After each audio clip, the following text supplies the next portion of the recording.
Students, तो मैं आपको आज +1 स्टूडेंट्स को इकोनॉमिक का फर्स्ट चैप्टर करवाने जा रही हूँ, स्टैट इन इकोनॉमिक्स।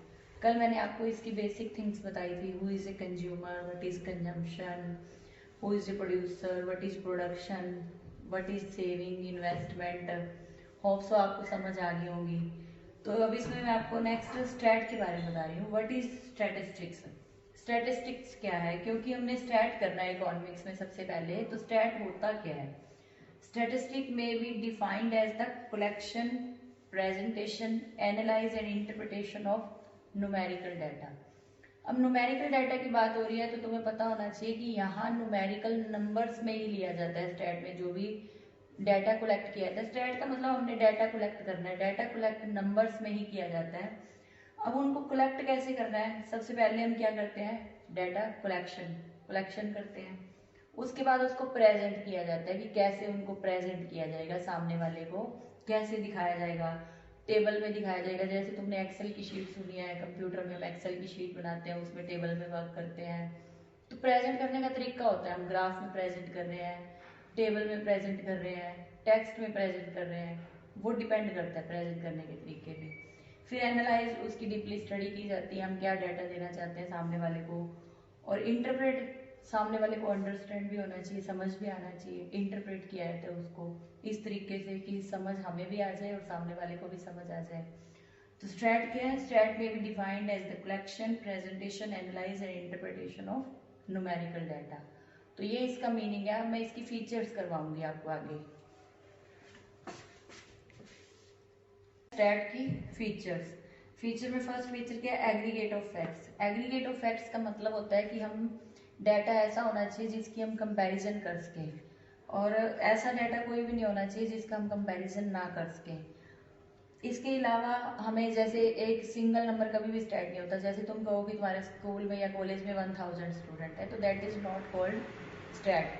स्टैट के लिए क्या होना चाहिए कि अगर 1000 स्टूडेंट है तो हम उनको इस तरह से डिफाइन करेंगे कि 400 आर्ट्स में है, 400 कॉमर्स में है, 200 नॉन मेडिकल में है, या 200 मेडिकल में है। That is called stat. तो फर्स्ट पॉइंट क्या है, एग्रीगेट ऑफ फैक्ट्स। ऐसा डाटा होना चाहिए जिसको कंपैरिजन करना इजी हो। Second number is numerical expression. Data जितना भी स्टैट में होता है नंबर्स में होता है, न्यूमेरिकल एक्सप्रेशन में लिया जाता है। जितने भी हम कोई भी डाटा कलेक्ट कर रहे हैं नंबर्स में, तो वो स्टैट है।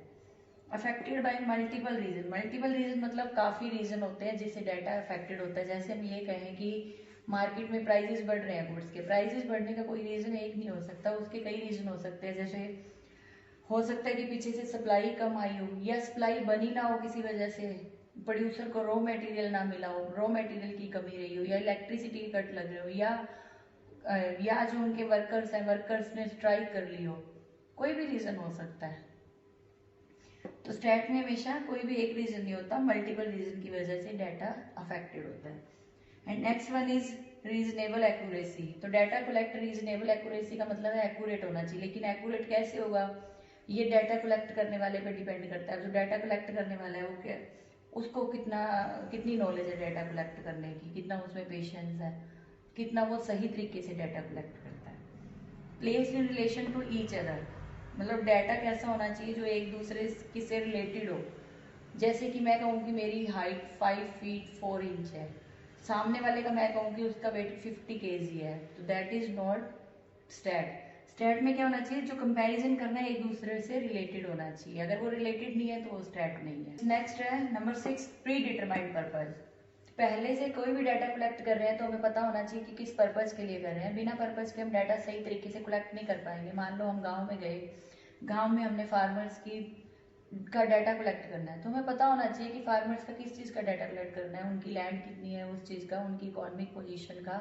तो पहले से हमें पता होना चाहिए कि डाटा कलेक्ट करने का पर्पज क्या है, किस वजह से हम डाटा कलेक्ट कर रहे हैं, क्या रीजन है। एंड नेक्स्ट वन इज इनएमोरेटेड और एस्टिमेशन। एस्टिमेशन क्या होता है, किसी चीज़ का एस्टिमेट लगाना। कभी कभी हमें एस्टिमेशन भी लगाना पड़ता है डाटा कलेक्ट करने में। जैसे कि रैली जा रही है सपोज पीएम की, तो रैली में हम ये तो नहीं है कि जाके काउंट करेंगे कि कितने पर्सन थे, हम एस्टिमेट ही लगाते हैं कि 1 लाख लोग थे, 50,000 लोग थे। तो कभी कभी डाटा कलेक्ट करने में हमें एस्टिमेशन भी लगाना पड़ता है। And last one is collected by in systematic manner. कभी भी जो भी डाटा कलेक्ट किया जाता है सिस्टमेटिकली तरीके से किया जाता है, इसके लिए पहले से एक प्लानिंग कर लेनी चाहिए कि डाटा कैसे कलेक्ट करना है, कहाँ से कलेक्ट करना है। मान लो तुम्हें मैंने कहा कि जाके क्लास में से डाटा कलेक्ट कर लाओ, तुमने मार्क्स कलेक्ट करने हैं, सपोज कितने मार्क्स हैं।